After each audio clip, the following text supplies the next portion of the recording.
Hey guys, Jeff Davis here. On today's show, we talk about playtime and how it's determined. What's going on with the website and how do we communicate effectively through it? And how can I, as a parent of a player, help my coach and the team be more successful? It's showtime, baby. Hubba hubba.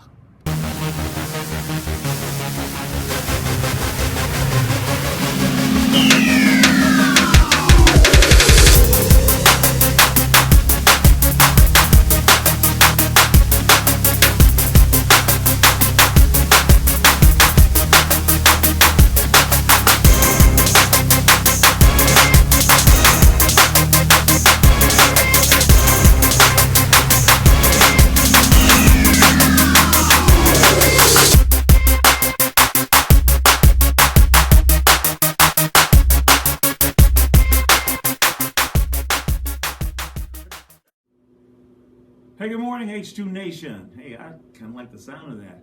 Hey, it's Jeff Davis here coming to you Monday morning after what I would say was a fabulous weekend of volleyball. Lots of championships. Kudos out to 16 Navy, Crush. Kudos to 13 Under Armour for going undefeated, Premier League.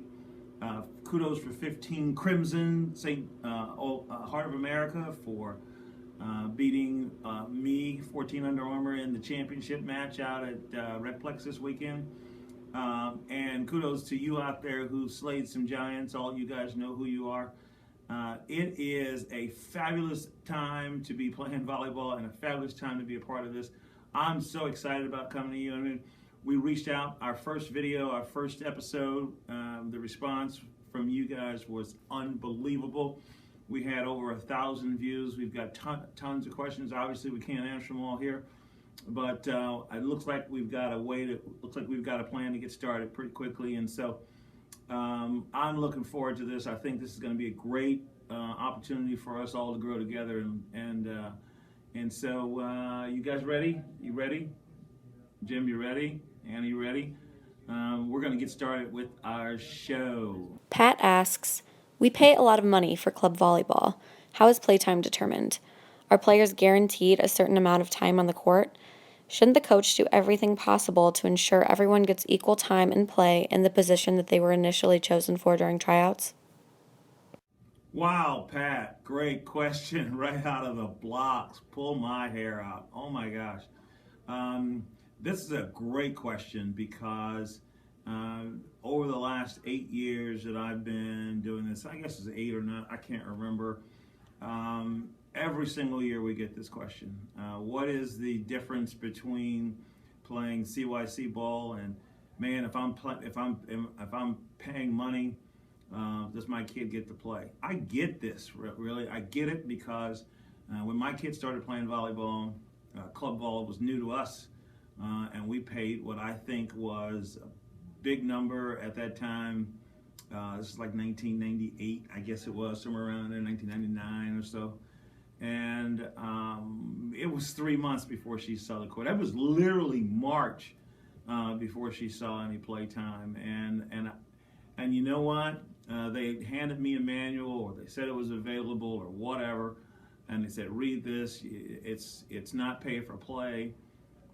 You're getting a chance to compete against some really dynamic athletes. We don't know where anybody is right now because this is a beginning point.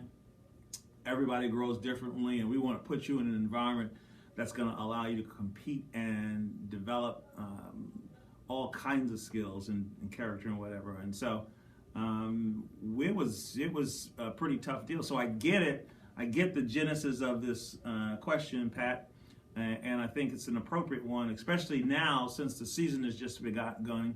You know, I think we're 2 weeks in, and I think we've got about 98% of the season in front of us, and I'm sure that your question is probably being asked now in a lot of halls based on tournament play over the last weekend. And I can tell you, the short answer to that question is no, this isn't a pay for play.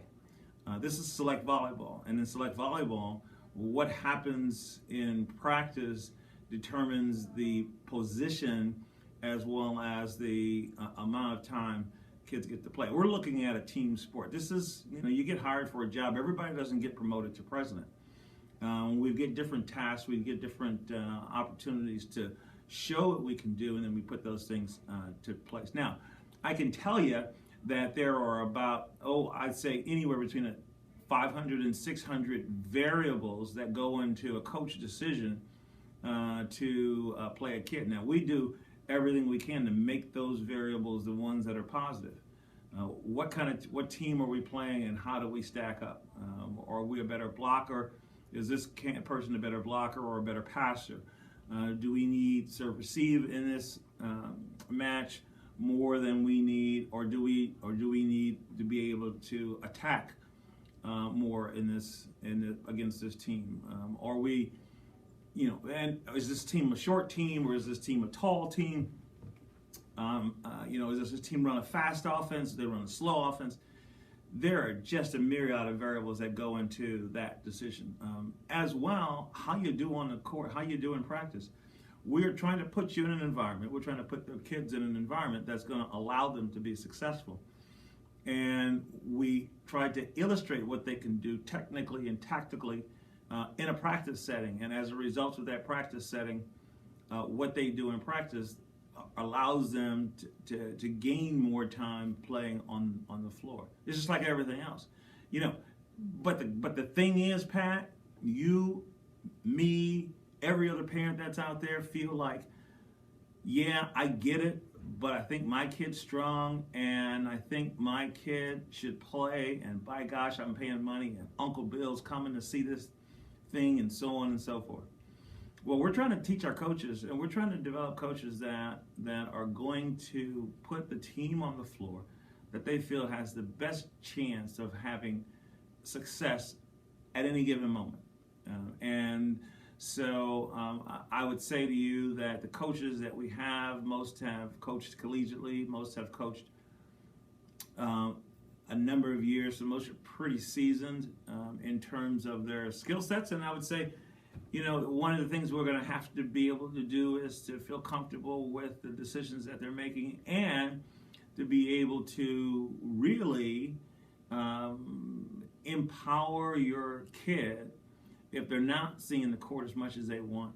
Empower him or her in order to go in and speak with the coach, to talk about the things that the coach is using, measurement tools the coach is using to help them gain more opportunities to play. And so if that means I got to stay later and pass, or I got to hit more, or I've got to pay more attention to this or that.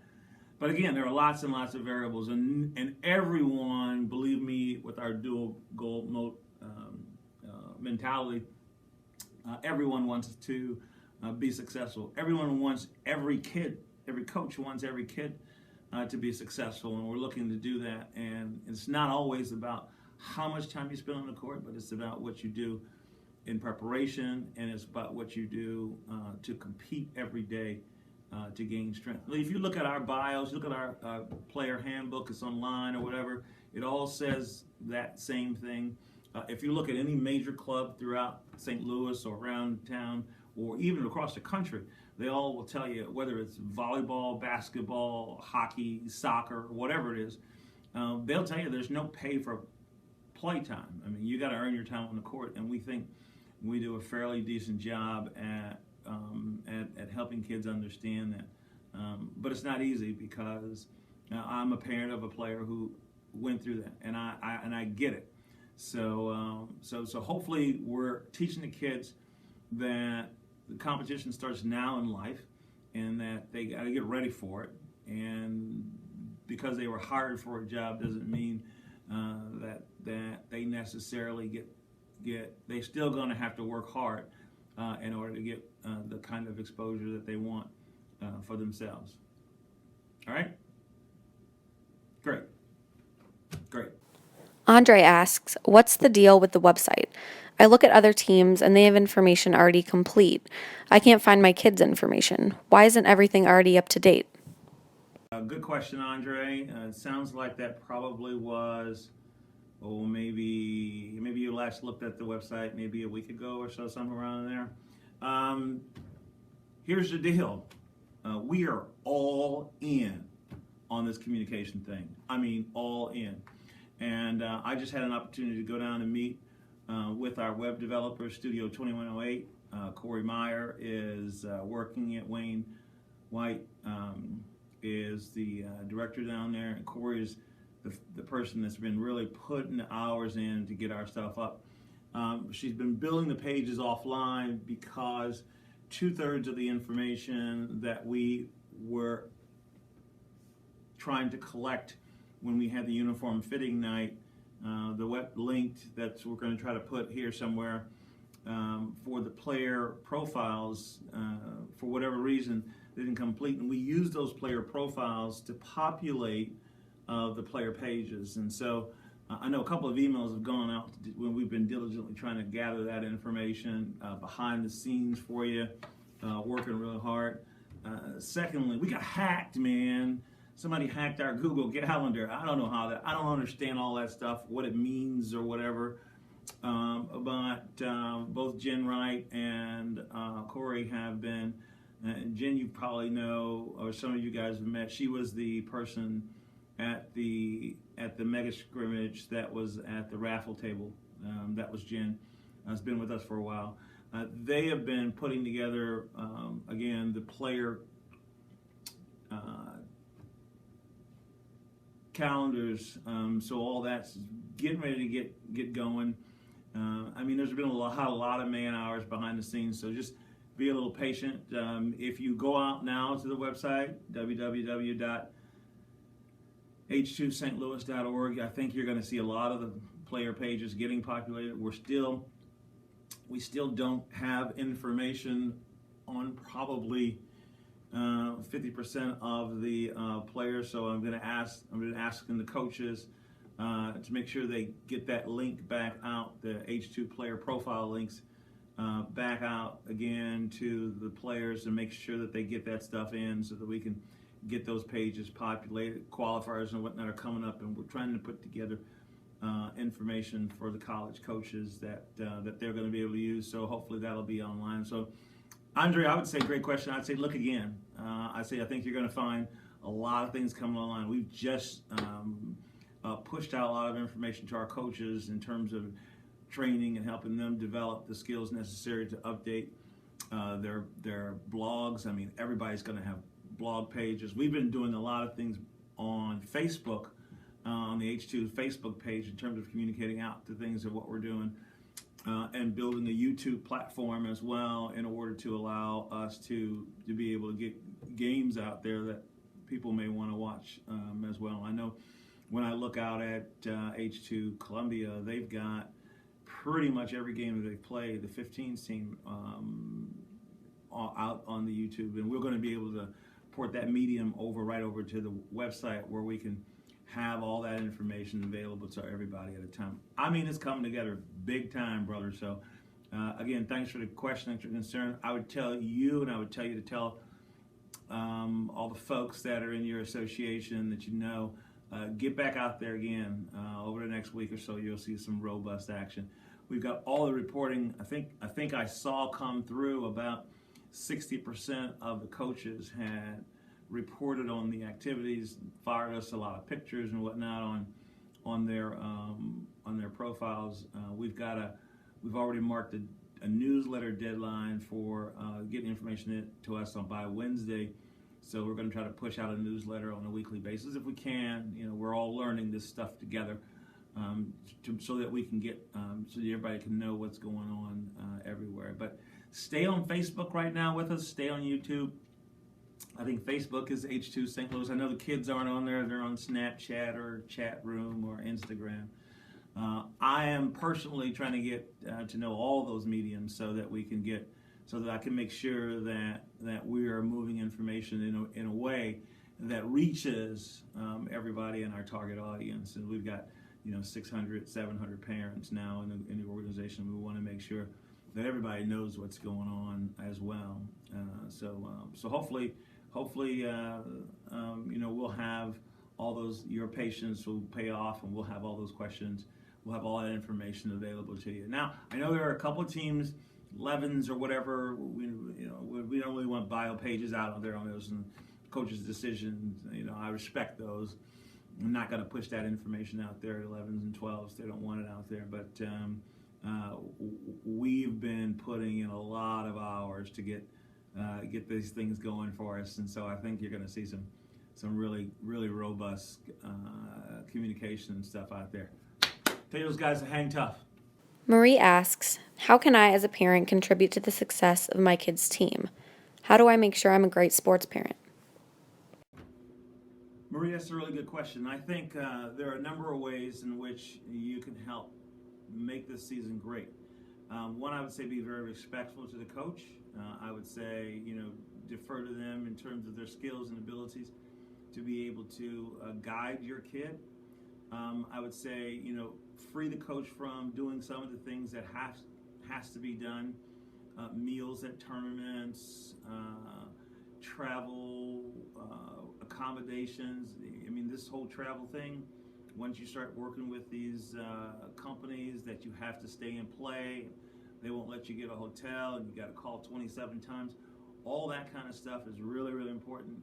If one of the parents in the organization or on the team is really familiar with that kind of thing, it'd be great to be able to take that off of the coach. I would say anything that you can do to show support and assist in the non-coaching technical things would be great. I think coaches would love that. I know emotionally the coaches sometimes are drained. None of us, the majority of us aren't here doing this full time. Most of us are changing clothes on the way from work to come in and run a practice. Most of us are committing a lot of hours away from our spouses to go run tournaments and, feeling appreciated, giving the coach an opportunity to feel appreciated for their efforts that they're putting forth. We try to vet them so we know that they're going to be teaching your kids great things.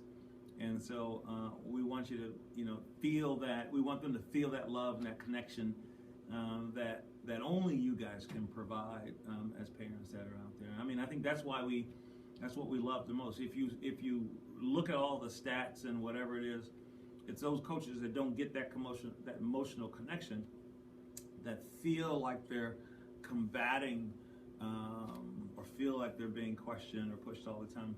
Those are the folks that typically fall off the coaching platform, primarily because it's a hard deal, because we got to be prepared and we know that we're impacting people. And so the more we can focus on that, on being able to impact the technical skills and the developmental skills of the kids, the more opportunities they're going to have to be successful. So I'd say if you can focus on those things, I think that'd be a great start. I know individuals are different, and you can go to your child's coach and ask them what they specifically may need. But in any event, that's a good question, and I think that's great. Okay, all right. So that's going to be it for today. We're going to take a wrap on this stuff. Thank you guys for joining us. Thank you for coming out again. My gosh, this is getting fun. I'm kind of liking this. I think H2 Nation, I think we are getting our feet grounded in the communication. Guys, subscribe to our webpage, subscribe to our YouTube section. I need to hear from you. Send me your emails. We've got tons of more shows we want to do, and we definitely want to answer questions that are on your mind. We want to hear from you. All right? See ya. Love you. Take care.